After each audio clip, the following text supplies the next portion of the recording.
I think I already mentioned Guy Clark one time. I went over his house for the first time when I was 40 years old. I had heard that he has this thing, he takes you down to his basement. He'd ask you to play a song. Every story I heard from all my friends, maybe it says something about their talent level, but I don't know. When they were done with the song, they'd go, what else you got?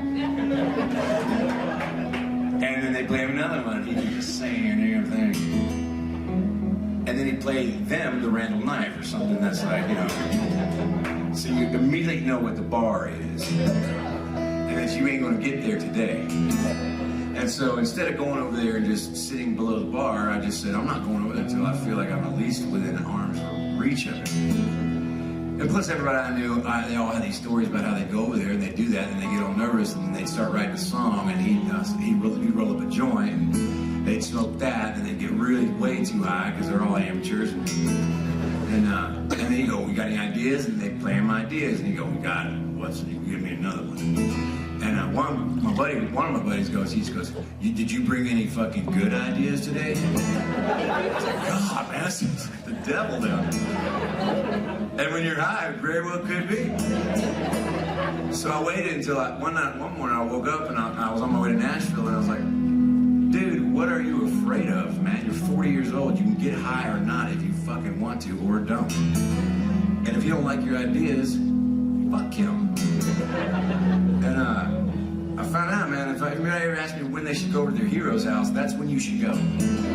Because he asked me to play him something, and I did, and he said, what else you got? And I go, nothing, man. You play me something.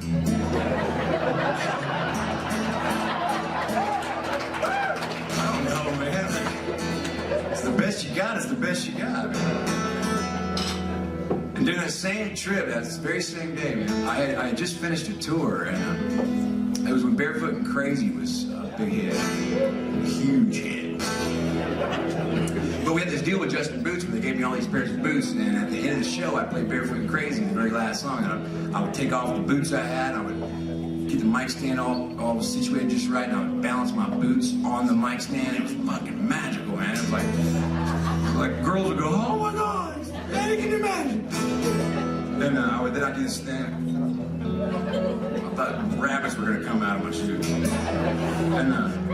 And then when the song was over, I'd throw my boots out in the audience and then I'd walk off stage like I owned the damn world. And it's funny, you don't really know the magic of being on stage until you throw boots out in the audience for like 20 nights in a row.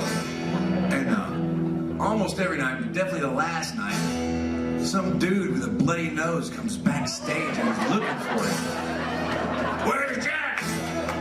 He's got his girlfriend in tow. And they come up to me and I'm like, oh shit, here we go. And he goes, will you sign my boot? Hell yeah! I'm a hero! But then you come crashing down when you get on the bus and you go, hey, Kevin, Executive VP of Boot Fetching, will you go down to the back on the bottom of the bus and give me a brand new pair of them Justin boots? He says, yeah, and he comes back a minute later and goes, hey man, we ain't got any more boots. What do you mean we got any more boots? Well, that's the last night of the tour. That promotion is over. You got to buy your own goddamn boots now. So I bought a pair of boots, and that's the same week I went over to Guy Clark's house. And after I was filled with bravado, and he looks at me and he goes, those look like brand new boots. You could tell I was uncomfortable, you know? I said, yo, what they are? He goes, well, that sucks. Which it did, man. Never had a brand new pair of boots. Like, you got about a year and a half of just blisters and bullshit. And he goes, what size are you? I said, 13. He says, me too. Cool. And we just stared at each other. Started kicking in. And he goes, well, when we're done writing this song, I got an old pair of Charlie Dunn handmade boots from Austin, Texas. I'll give them to you. I said, we're fucking done writing this song. Give me them boots, old man.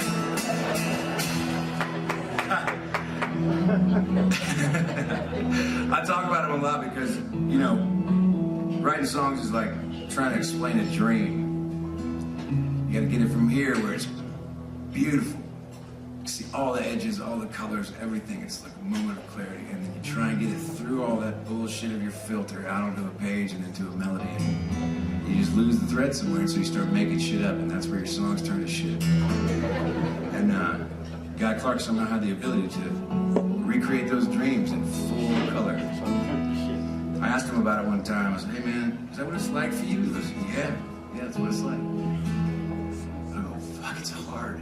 He goes, it's easy, everybody do it, Jack.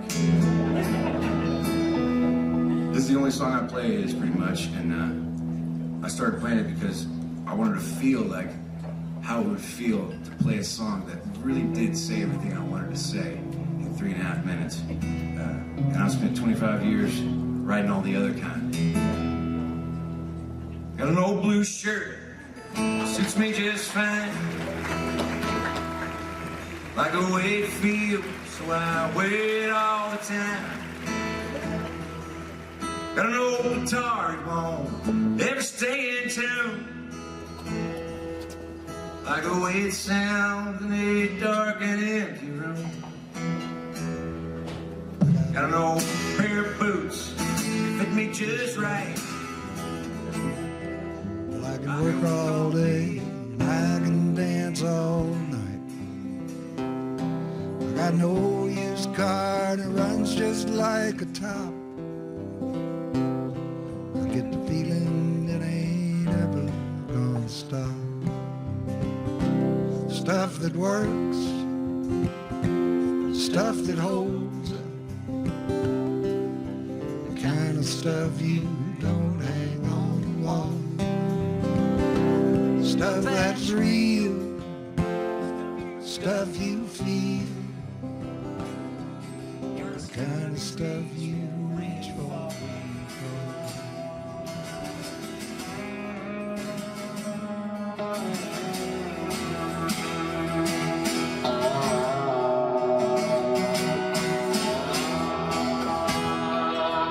Got a pretty good friend named Goose, she see me at my worst.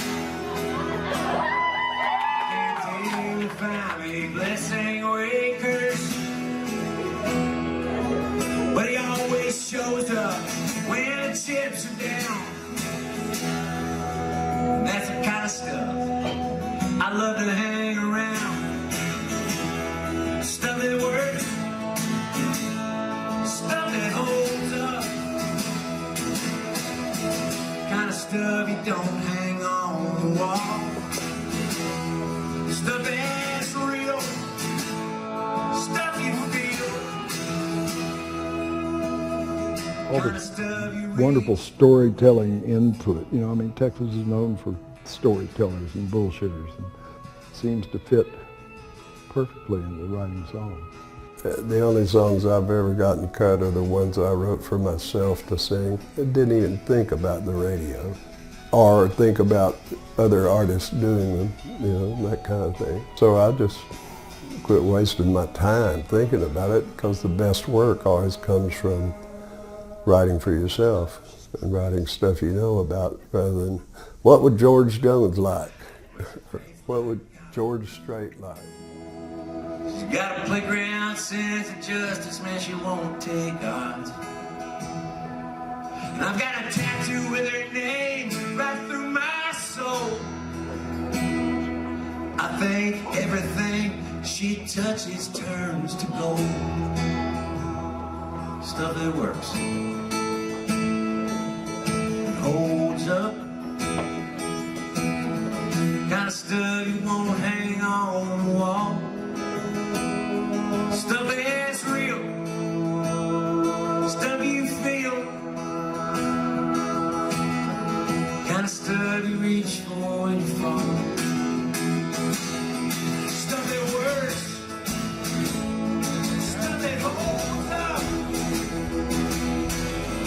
kind of stuff you don't hang on the wall. Stuff that's real, stuff you feel. Stuff you reach for when you fall. Stuff that works, stuff that holds. stuff you don't hang on the wall. Stuff that's real, stuff you feel, the kind of stuff you reach for.